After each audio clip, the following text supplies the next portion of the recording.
তিন সিস্টেমে ব্যবসা করবেন। কয় সিস্টেমে? আরো জোরে বলেন। এক নাম্বার হচ্ছে মুশারাকা সিস্টেম। মুশারাকা, পার্টনারশিপ। আমি আপনি শেয়ার, তিন চারজন মিলে শেয়ার, আমার টাকা আপনার টাকা, আর দুজনে মিলে ব্যবসা করব। আমার যদি ধরেন 4 লক্ষ টাকা হয়, আপনার যদি 6 লক্ষ টাকা হয়, তাহলে যেই লাভ হবে তার 60% নেবেন আপনি, 40% নেব আমি। লসও যদি হয় 60% আপনার উপর, 40% আমার উপর। এই ব্যবসাকে বৈধ করেছে কে?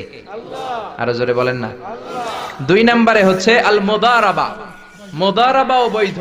মুদারাবা মানে হচ্ছে আপনার টাকা আমার শ্রম। আল্লাহ আমারে কোনো টাকা দেয় না, আমি মিসকিন, আমি ফকির, আমি দেব শ্রম, আপনি দিবেন টাকা। কত পার্সেন্ট লাভ হলে কে কতটা নিব এটা আমরা ভাগ করে নিব। কিন্তু লস হলে আমার কোনো লস নাই, কারণ আমার শ্রম আপনার টাকা, আমি যে খাটছি এটাই তো আমার লস। ঠিক কিনা? কথা বলেন। আর টাকা যেহেতু আপনার, পুরো লস নেবেন আপনি।